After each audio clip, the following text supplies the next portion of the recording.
Akhirnya Desember 2006, kalau saya tidur miring ke kanan, saya merasakan ada yang ngeganjel. Akhirnya Januari ya saya pasrah dengan diagnosa dari dokter itu. Saya bersedia untuk operasi. Walaupun pergumulan, akhirnya saya pikir kalau kita ada satu komunitas mungkin akan lebih gampang dan akan lebih menguatkan. Dan seperti waktu itu juga saya janji Tuhan beri saya kekuatan. Kalau saya Januari saya kehilangan payudara sebelah. Dan sekarang Desember di akhir tahun saya kehilangan juga rahim. 1 minggu sebelum saya operasi angkat rahim, saya mendirikan grup kanker ini, Bandung Cancer Society. Kalau dia karena kanker, kita mau operasi, mau kemo, cari temen yang pernah mengalami itu. Komunitas kanker di Bandung, Bandung Cancer Society. Kita didirikan 2 Desember 2007. Kita punya rumah singgah kanker di Bandung, khusus untuk pasien-pasien dari BPJS kelas 3 yang di luar kota.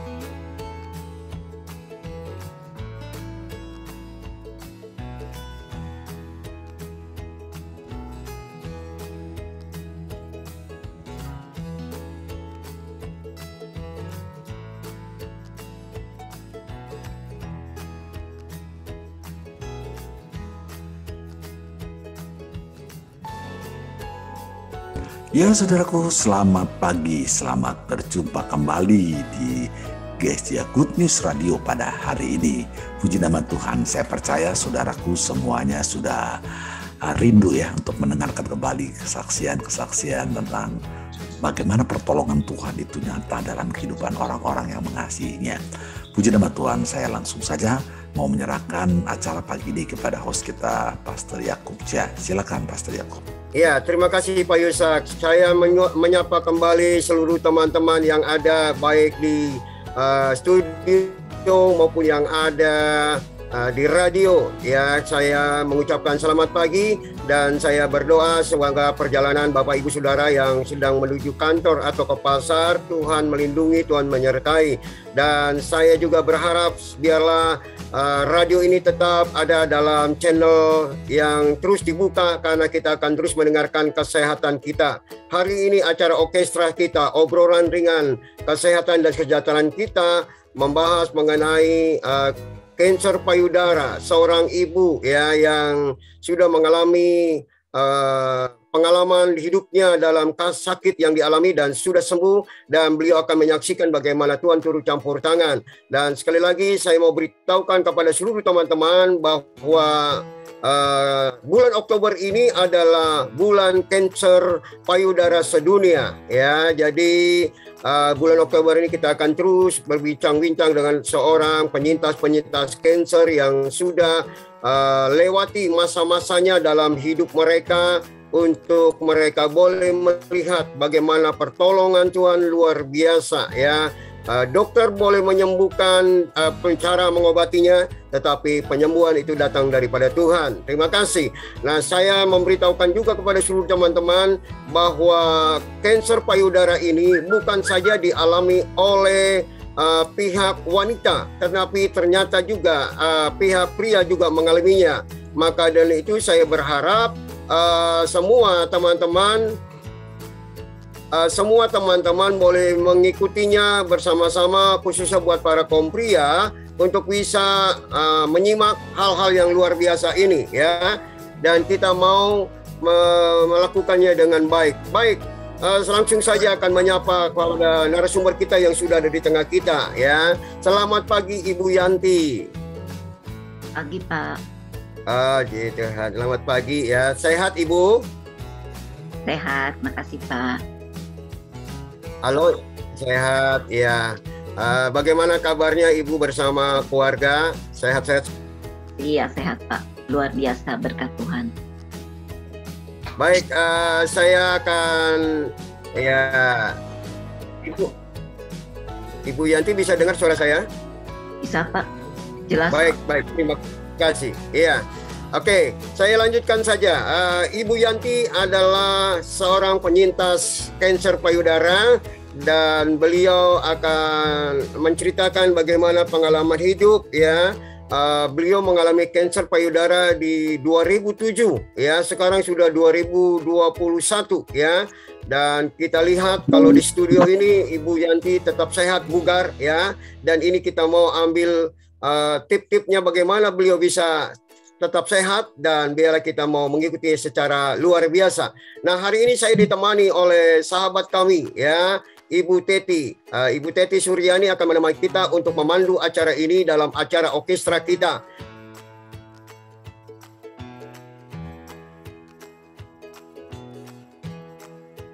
Selamat pagi Bu Yanti, selamat pagi teman-teman yang sudah join di room Zoom ini. Selamat pagi semua pendengar orkestra Radio Good News, tentu semua good people, semua bahagia, semua sehat, semakin sehat dan diberkati Tuhan.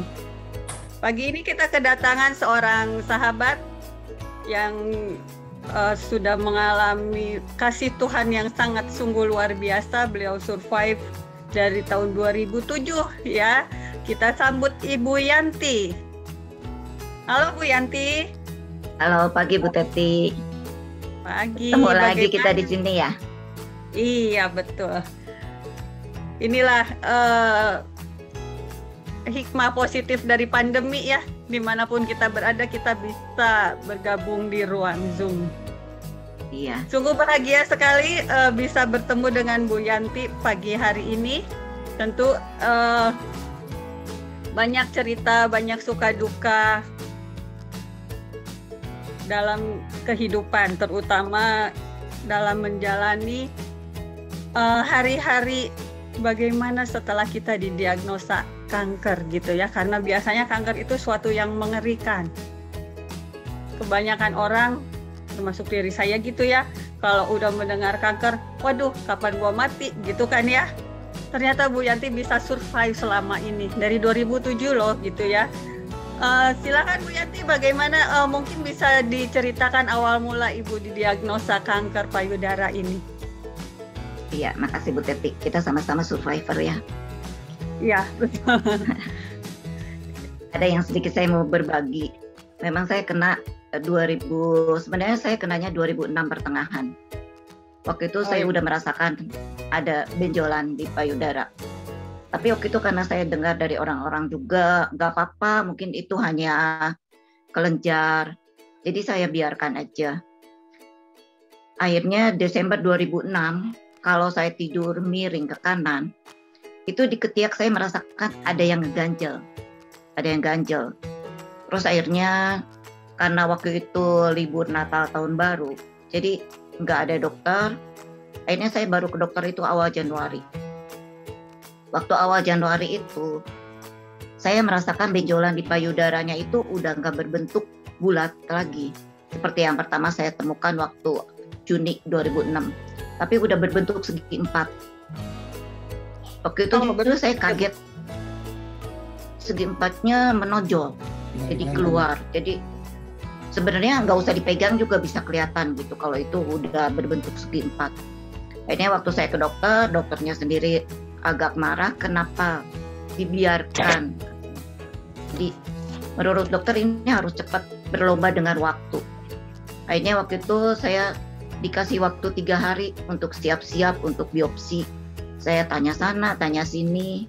Akhirnya saya ketemu dokter yang menurut orang-orang itu adalah dokter yang cukup bagus. Dan saya ke sana, akhirnya dokter bilang kita berlomba dengan waktu.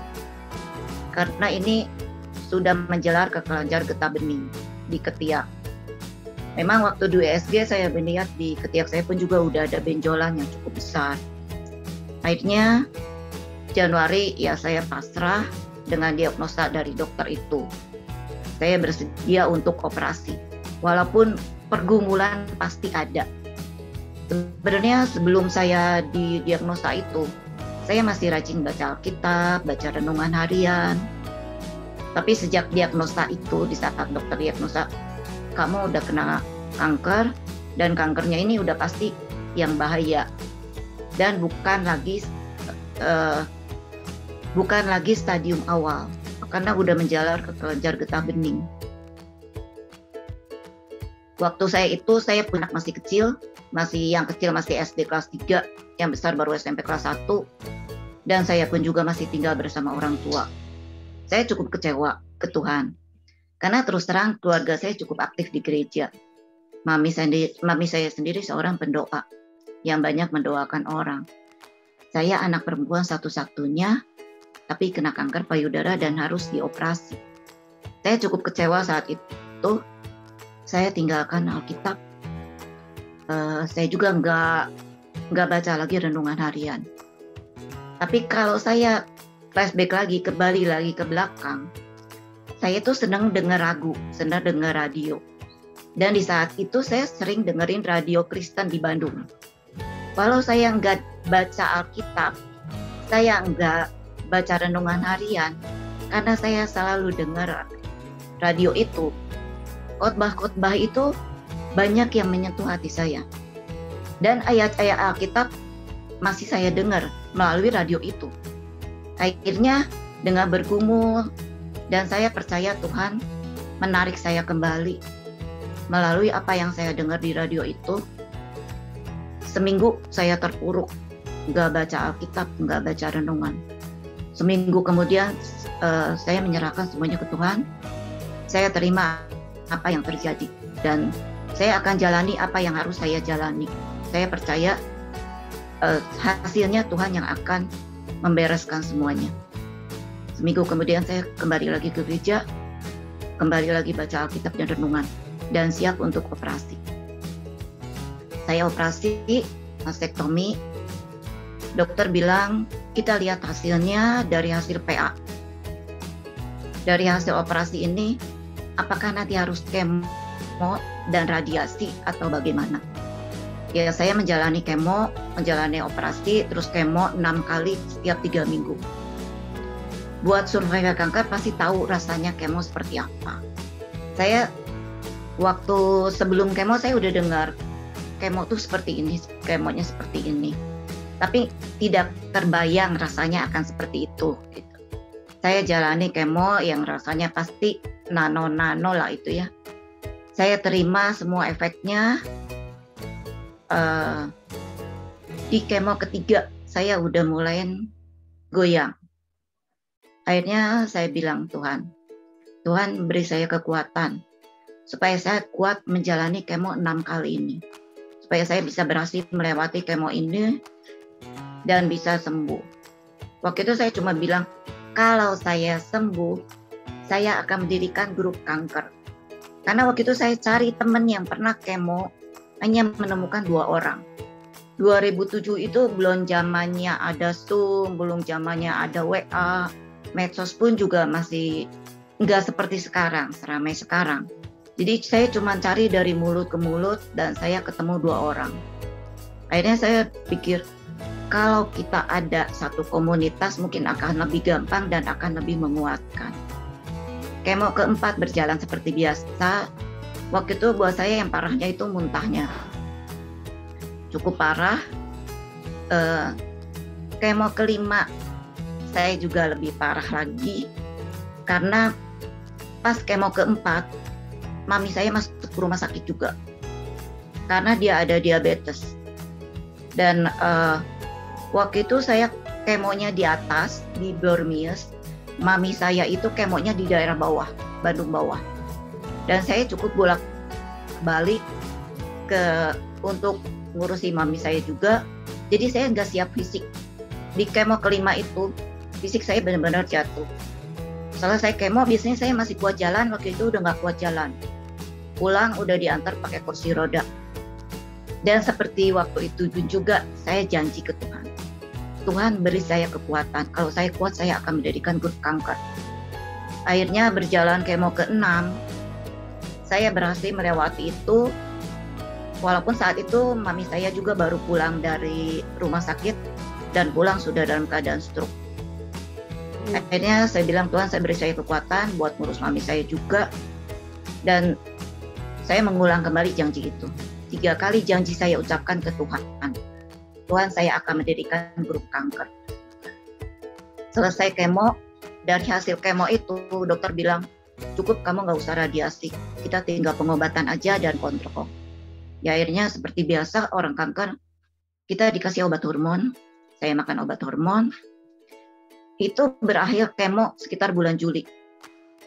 Bulan Agustus ada sesuatu di bawah perut saya yang mengeras, sakit. Waktu itu pikiran orang yang kanker itu pasti, wah ini metas nih. Saya juga mikir, aduh kenapa gitu. Padahal kemo baru selesai sekitar sebulan. Saya balik ke dokter, akhirnya diagnosa dokter, kamu usus buntu. Saya bilang, dok, saya nggak mau operasi.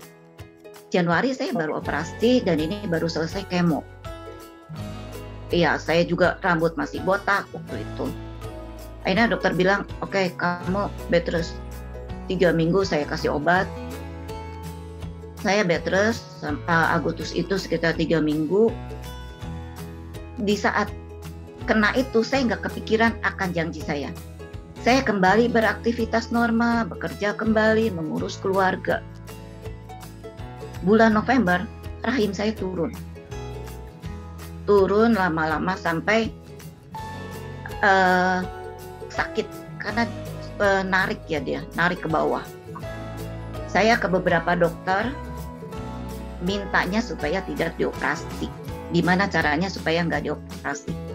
Tapi dari semua dokter yang saya kunjungi, semua bilang operasi, termasuk dokter onkologi saya. Terus saya bilang, dok, Januari saya kehilangan payudara sebelah. Masa sekarang Desember di akhir tahun saya kehilangan juga rahim? Yang buat kita seorang wanita itu dua hal yang menunjukkan bahwa kita tuh seorang wanita gitu. Terus dokter bilang nggak apa-apa, jalanin aja. Memang itu tidak mengancam jiwa tapi akan mengganggu aktivitas kamu. Waktu itu malam-malam akhirnya saya coba buat merenung. Kenapa gitu awal Januari saya seperti masuk kamar operasi, sekarang Desember saya harus masuk kamar operasi juga di tahun yang sama. Waktu saya doa, saya seolah-olah diingatkan seperti ada film yang lewat di kepala saya. Saya ingat ketiga janji saya ke Tuhan. Seolah-olah ada suara Tuhan yang mengingatkan. Kamu janji 3 kali. Dan sekarang udah akhir tahun. Tapi janji itu kemana? Di situ saya baru ingat, iya saya pernah janji ke Tuhan. 1 minggu sebelum saya operasi angkat rahim, saya mendirikan grup kanker ini. Bandung Cancer Society. Waktu itu dari mulut ke mulut aja, dan pertemuan kita yang pertama hanya dengan 4 orang. Selesai pertemuan pertama itu, saya angkat rahim, dan sejak itu Januari saya mulai meneruskan kegiatan BCS ini sampai sekarang. Buat saya ini satu janji Tuhan, janji saya ke Tuhan. Yang saya pikir kalau memang kita janji, di saat kita susah kita janji, dan kalau kita udah biasa lagi, kita melupakan itu. Kita janji ke orang, mungkin buat orang nggak apa-apa. Tapi janji ke Tuhan, bukan satu hal yang main-main buat saya. Dan saya berusaha untuk menjalankan apa yang sudah saya janjikan ke Tuhan itu sampai sekarang.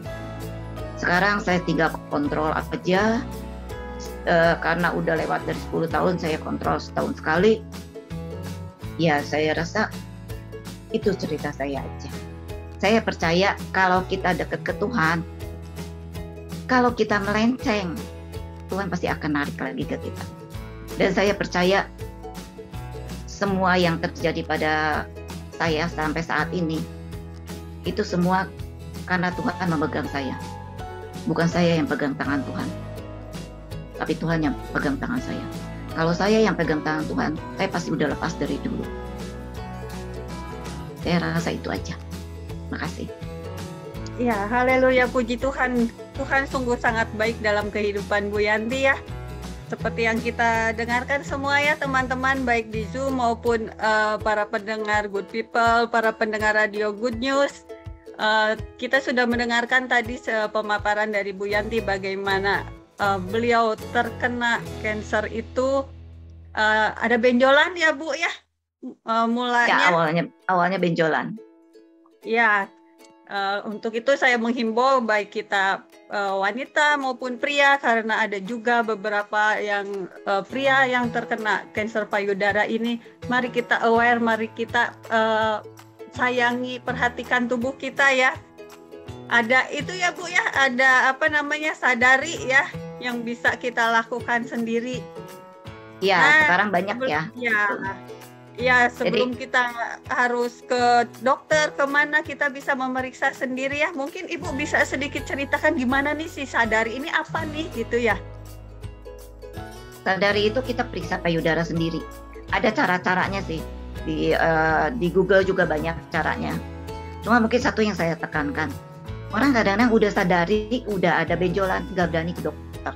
Seperti saya waktu mengalami itu saya biarkan setengah tahun. Tapi mungkin ada yang perlu saya tekankan di sini. Kalau ada benjolan lebih baik periksa. Memang enggak semua benjolan adalah kanker. Tapi kanker berasal dari benjolan. Jadi syukur-syukur kalau memang ada benjolan dan itu mungkin jinak, mungkin itu hanya kista atau tumor. Tapi kalaupun juga itu memang adalah ganas, kanker, dari awal kita udah bisa diobatin. Kalau awal pengobatannya akan lebih mudah dan akan lebih murah. Itu aja. Ya, semakin dini diketahui semakin baik gitu ya. Baik, good people semua. Mari kalau ada yang mau bertanya atau mau menyampaikan sesuatu, silakan tulis di room chat atau Anda bisa SMS ke nomor yang tertera ke Radio Good News ini.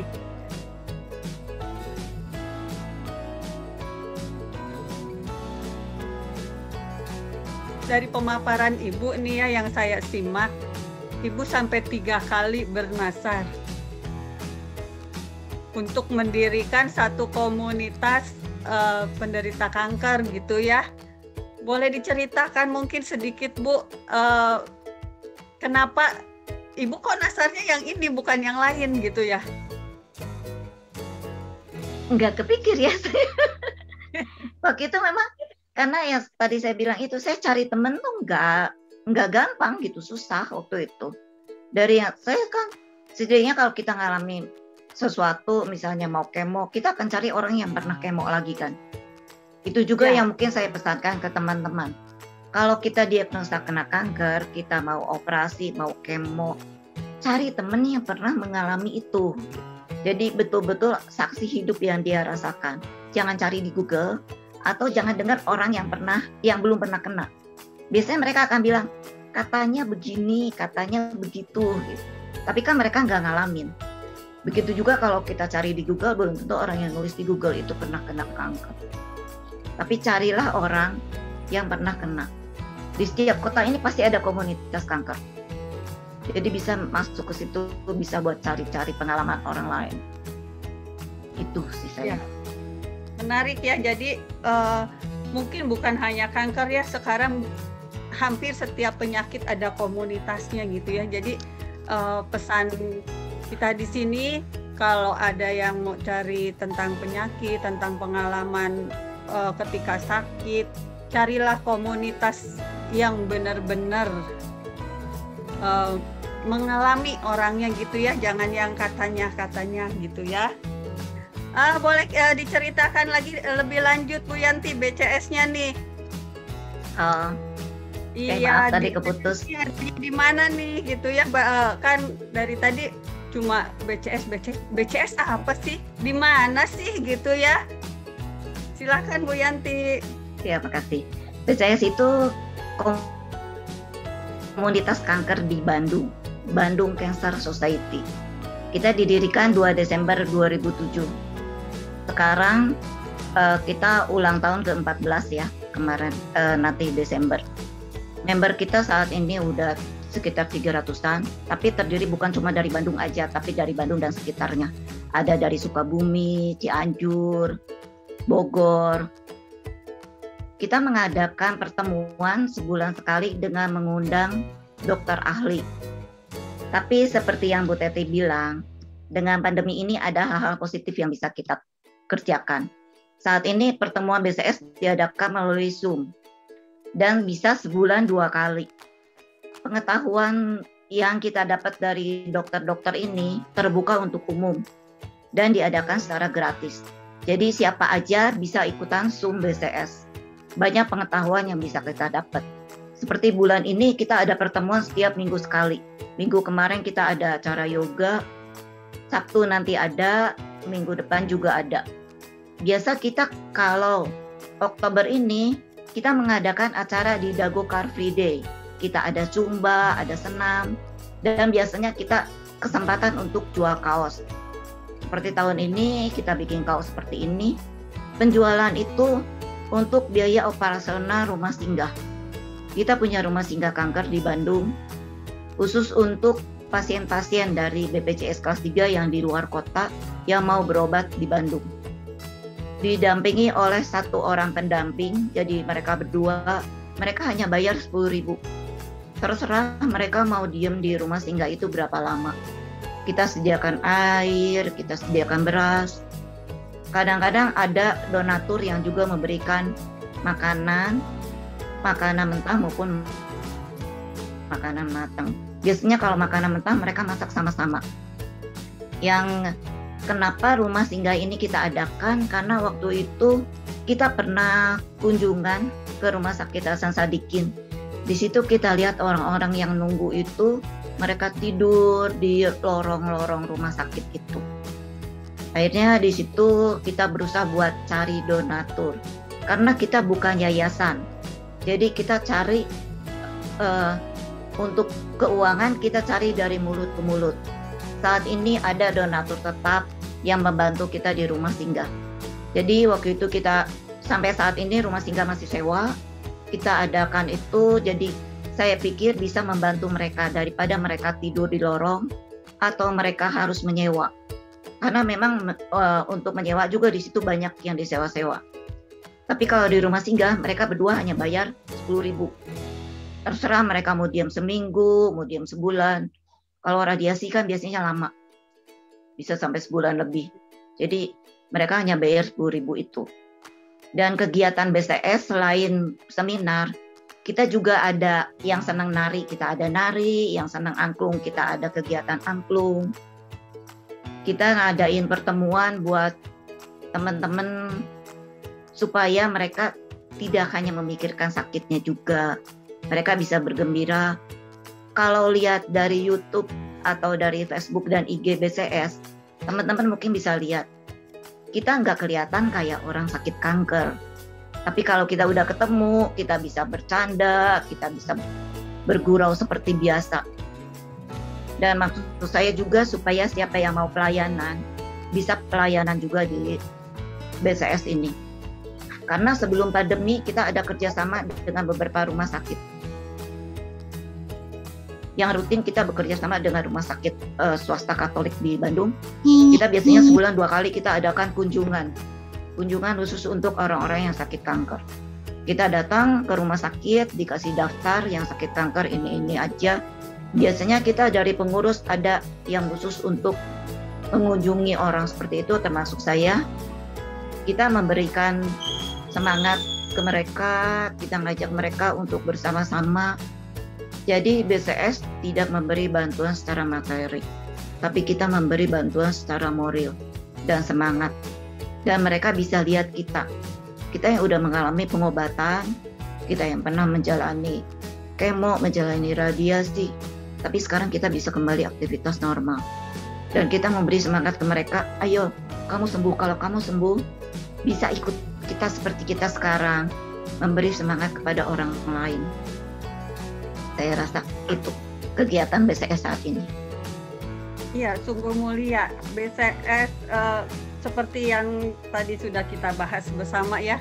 Kalau kena kanker, jangan carinya ke yang lain-lain, jangan cari asal. Kalau klik Mbah Google kan banyak jawabannya ya. Kita juga milih-milihnya pusing, mana yang benar, mana yang enggak. Mending cari klik di Google-nya itu komunitas kankernya ya, nanti ketemu BCS atau sister community-nya ini apa CISC gitu ya, yang pasti-pasti. Jadi jawabannya juga pasti gitu ya Bu. Nah iya. Untuk anggotaan BCS Bu, kita masuk itu bayar, ada iuran bulanan atau bagaimana, atau ini lintas suku, lintas agama? Boleh disampaikan ya Bu Yanti ya, supaya lebih jelas. Kita lintas suku, lintas agama. Jadi agama apapun juga, asal dia survivor atau didiagnosa kanker, bisa masuk sebagai member. Nggak ada bayaran sama sekali, bebas. Oke. Kalau yang mau masuk bisa kontak ke pengurus, ada form yang harus diisi. Ya, Itu aja. mungkin pengurus bisa tulis di kolom chat ya. Kalau nggak keberatan nanti saya bacakan nomor kontaknya.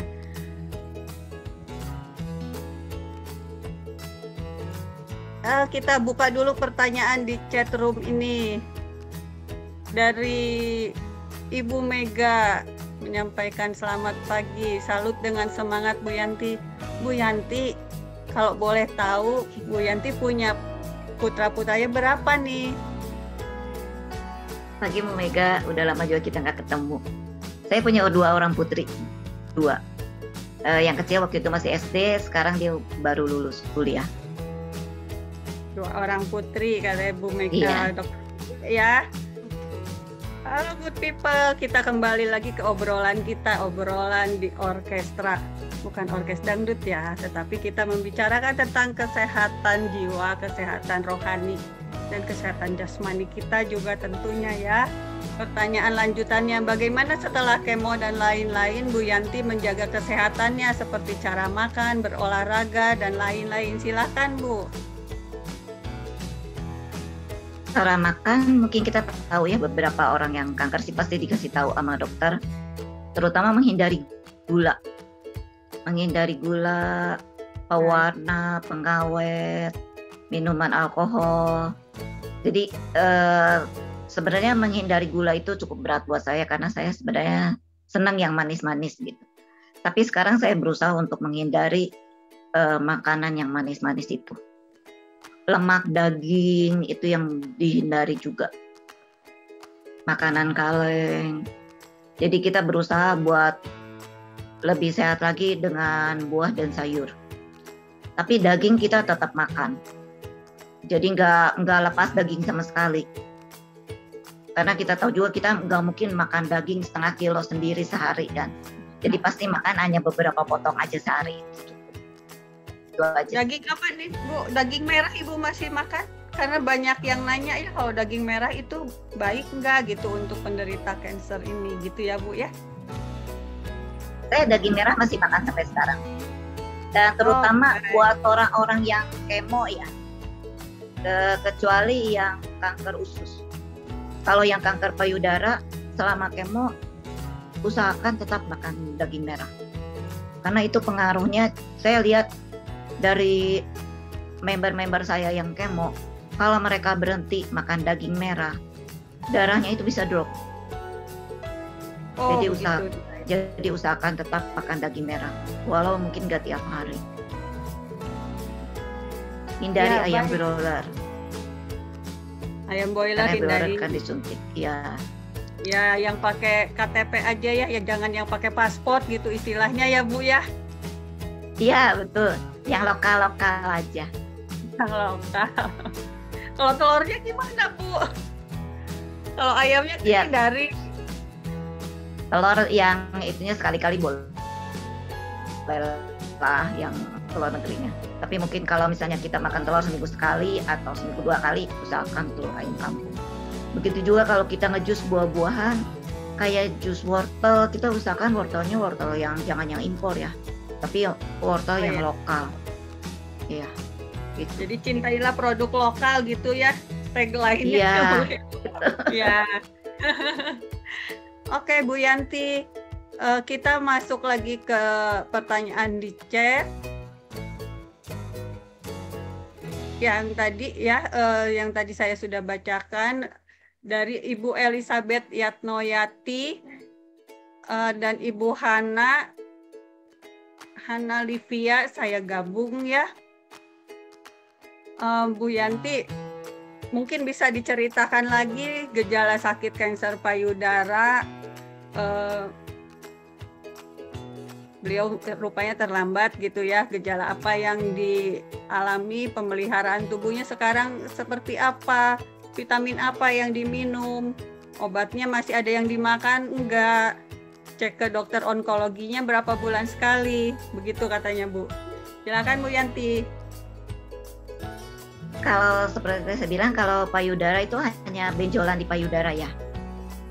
Jadi kita periksa, sadari seminggu sesudah kita menstruasi. Biasanya lebih gampang itu kalau kita lagi mandi. Karena saya juga nemunya waktu itu lagi mandi. Sadari itu bisa dicari di Google caranya. Ada beberapa cara. Mungkin yang pertama itu dulu untuk sadari karena kita bisa periksa sendiri.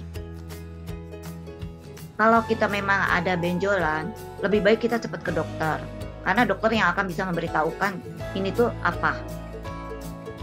Dan kalau memang perlu harus dibiopsi, ikutin aja kata dokter. Jangan dengar kata orang kalau biopsi berarti memicu. Enggak juga. Sekarang kalau kita tidak dibiopsi, bagaimana dokter bisa memberi pengobatan selanjutnya? Karena setiap orang yang kena kanker payudara, si A atau si B itu jenisnya kemungkinan jenis kankernya beda. Dan obatnya juga bisa berbeda. Makanya harus dibiopsi, supaya dokter tahu ini jenis kankernya apa, stadiumnya berapa, hormon kitanya seperti apa. Jangan lari ke alternatif. Jangan ngobatin sendiri dengan ya kayak sekarang lagi adanya bajaka, daun sirsak. Karena contohnya daun sirsak aja. Kita nggak tahu daun sirsak yang ditanam di rumah saya dengan yang ditanam di tempat lain sama enggak. Kalau dibilang daunnya 5 pucuk, 5 dari pucuk, sebesar apa daunnya? Itu nggak pasti. Semua alternatif itu nggak pasti kalau menurut saya. Alternatif sebenarnya menurut saya tidak bisa mengobati. Dia hanya membantu untuk menyehatkan. Kalau mau pengobatan, datanglah ke medis. Kalau kita pun juga kemo, tetesan infus kita aja itu diukur dari berat dan tinggi kita. Itu disesuaikan. Kalau kita datang ke alternatif, dia nggak akan nanya berat badan kita, tinggi badan kita. Begitu dibilangin kita kanker payudara, obatnya semua sama. A, B, C, D sama. Tapi kalau kita ke medis, belum tentu kita obat kemonya sama. Itu yang mungkin perlu saya tekankan supaya jangan dengar orang, ini sembuh loh, makan obat ini, atau ini sembuh loh ke alternatif itu. Mungkin kankernya dia beda. Mungkin dia bukan kanker, mungkin dia hanya tumor. Sedangkan kita mungkin kanker panas. Kita berbulan waktu loh. Jadi lebih baik begitu ada sesuatu yang aneh, lebih baik kita cepat ke dokter. Kita nggak tahu kecepatan kanker kita menjalar dengan kecepatan pengobatan alternatif yang kita kerjakan itu cepat mana. Kalau lebih cepat kankernya, kita buang waktu dan buang uang. Itu jadi lebih baik cari yang pasti. Kalau untuk kontrol, kalau baru biasanya dokter yang menentukan, biasanya 3 bulan sekali. Selama berapa tahun, 2 tahun mungkin kita masih 3 bulan sekali. Sesudah sekian tahun kita pindah ke 6 bulan sekali. Sampai akhirnya 1 tahun sekali. Kalau saya sekarang udah di atas 10 tahun, kontrol saya 1 tahun sekali. Jadi tetap kita kontrol. Karena kanker itu sel yang kita nggak tahu. Mungkin waktu kita diobatin, di saat kita tidak stres, hidup kita tenang, makanan kita terjaga, selnya tidur. Tapi kalau ada sesuatu yang memicu, sel itu bisa bangun. Jadi tetap kontrol setahun sekali. Kalau dibilang udah sembuh, orang kanker sembuh dalam tanda kutip ya. Jadi seumur hidup tetap harus jaga. Itu aja. Jadi jangan lengah. Kalau ditanya vitamin, semua vitamin sebenarnya bagus ya. Itu tergantung dari kecocokan kita aja. Itu. Kalau alternatif juga, kan nggak semua orang cocok. Gitu. Jadi kalau misalnya ada yang tetap medis dan minum, misalnya tetap minum daun sirsak atau apa, kalau cocok ya silahkan aja. Minum kunyit kayak gitu. Itu kan mungkin kalau kunyit kayak gitu lebih bagus juga untuk kesehatan. Nggak apa-apa sih. Tapi medisnya tetap jalan. Itu aja. Olahraga, berjemur itu ya pasti ya. Ya, jadi yang sehari-hari dilakukan oleh semua orang tentu kita lakukan juga gitu ya Bu ya istilahnya. Iya. Tapi ada plus-plusnya itu tentu dari medis yang bisa terukur. Begitu ya Bu Yanti ya? Iya. Nah, pertanyaan lanjutannya Bu, kan tadi juga Ibu bahas ada obat hormon yang harus diminum. Obat hormon ini obat apa sih? Kemudian kenapa harus diminum? Karena kan kalau kanker payudara itu harus ada penekanan hormon untuk estrogen ya. Jadi itu hormon kita diatur. Kalau waktu itu saya masih minum tamoxifen. Tapi karena waktu itu rahim saya diangkat dan dari hasil pemeriksaan dokter, sebulan sesudah saya operasi angkat rahim, saya berhenti makan obatnya. Dan obat hormon ini nggak semua sama. Dokter bisa lihat juga. Buat yang udah menopause obatnya apa, buat yang belum menopause obatnya apa, beda-beda. Jadi kita ikutin aja apa yang dokter bilang ke kita, karena dokter yang lebih tahu keadaan fisik kita. Ya, jadi jangan sembarangan juga ya, mentang-mentang dia kanker payudara, aku kanker payudara, ya udahlah kita minum aja, nggak usah ke dokter. Jangan suka mendokteri diri sendiri gitu, istilahnya mungkin ya Bu Yanti ya, karena beda-beda. Iya. Obat hormon ini Iya. berapa lama harus diminum seorang penderita kanker payudara secara umum aja gitu ya Bu ya? Cukup Secara umum sebulan? seumur hidup. Oh, seumur hidup.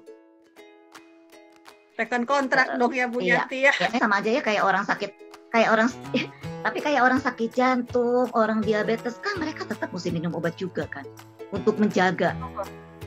Sama Ya. aja kayak orang kanker juga kita minum obat itu untuk menjaga gitu. Tuh. Jadi sekarang Ibu masih adakah obat yang rutin diminum? Sekarang saya udah enggak. Oh iya, jadi nggak semua juga tekan kontrak seumur hidup minum obat ya, tergantung juga kasusnya Ya, mungkin tergantung. ya. Ya, tergantung kasusnya juga. Ya karena kita ada labelnya kanker ini kayaknya lebih horor, lebih berat daripada penyakit yang lain. Padahal orang diabetes juga sama harus minum obat terus gitu ya. Apalagi mereka yang saya tahu harus suntik insulin gitu ya. Jadi Iya. kami menghimbau untuk survival cancer, janganlah takut dengan label-label seperti ini gitu ya. Kemudian ada lagi pertanyaan dari, maaf ini Ibu atau Bapak ya, Rich Chen. Selamat pagi Bu Yanti, maaf saya mau tanya faktor apa saja yang bisa menyebabkan seseorang terkena CA mamai dan bagaimana cara mencegah agar seorang tidak kena CA mamai. Silakan Bu Yanti. Kalau ditanya penyebabnya ini banyak ya.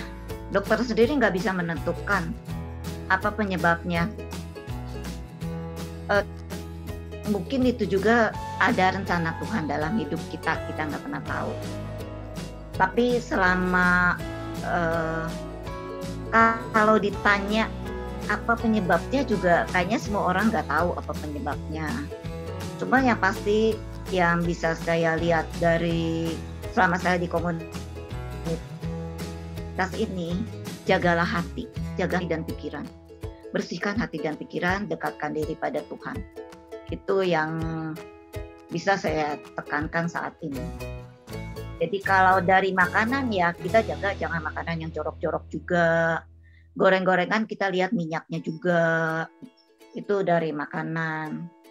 Tapi dari kenyataan dari yang member-member BCS juga, dari yang pernah saya lihat juga, kalau kita udah pernah kena nggak berarti kita aman. Walaupun kita menjaga makanan, nggak makan daging juga nggak berarti orang itu nggak akan metas lagi.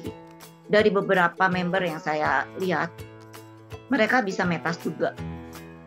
Jadi mungkin salah satunya yang saat ini yang saya lihat bisa menyebabkan metas adalah stres. Itu. Jangan stres karena makanan. Makanan tuh nggak terlalu memicu kalau menurut saya. Kalau misalnya satu saat kita pengen makan sate, makan aja sate gitu. Kita kan makan nggak sampai 10 tusuk, paling banyak cuma 5 tusuk atau 3 tusuk. Daripada kita kesal, mendem pengen sate, malah kita sakitnya karena kita mendem, kesal. Itu. Oh iya. Jadi jangan terlalu strict makanan, tapi hal yang lain tidak dijaga, terutama hati dan pikiran yang bisa menyebabkan stres gitu ya. Karena stres juga salah satu pemacu yang cukup potensial menimbulkan kanker itu relapse gitu ya Bu Yanti. Iya. Iya, pertanyaan selanjutnya kalau di kanker payudara itu kok ada yang HER2, HER plus, itu apa ya Bu Yanti? Bisakah diceritakan kepada kami? Nah, makanya tiap kita ya pada itu biopsi, karena dari biopsi itu kita bisa tahu selain jenis kankernya, kita tahu mengenai stadium, kita juga ada pemeriksaan hormon di tubuh kita. Nah, yang tadi dibilang HER2, PR itu adalah hormon. Hormon itu juga yang akan menentukan obat atau pengobatan selanjutnya buat kita. Itu. Oh iya, kita lihat lagi. Dokter yang akan menjelaskan hasil itu. Iya. Oh iya, mungkin ada hasil lab ya Bu Yanti ya? Iya, pasti ada. Iya, dari Mbak Ibu atau Ibu Krisari, selamat pagi. Mau menambahkan obat hormon diberikan kepada pasien kanker payudara yang pemicu kankernya adalah hormon estrogen. Dan diminum selama 5-10 tahun. Terima kasih infonya ya. Seperti yang tadi kita bicarakan, tentu semua harus anjuran dokter. Jangan sok tahu sendiri langsung minum, mentang-mentang yang lain minum obat hormon, aku minum ya. Jadi kembali lagi ke dokter yang memegang kita gitu ya. Tanpa terasa kita udah mau 1 jam loh ini Bu Yanti. Ya, karena kita dibatasin waktu. Iya. Silakan Bu Yanti utarakan closing statement-nya. Sepertinya intinya udah ada beberapa yang tadi saya sebutkan. Ikutilah apa kata dokter, majulah ke medis, jangan ke alternatif. Dan seperti yang tadi saya bilang, bersihkan hati, dekatkan hati kita kepada Tuhan. Kalau kita dekat sama Tuhan, kita percaya semuanya akan berjalan dengan baik-baik saja. Walaupun berat kita jalanin, tapi kita percaya Tuhan akan memberi kekuatan.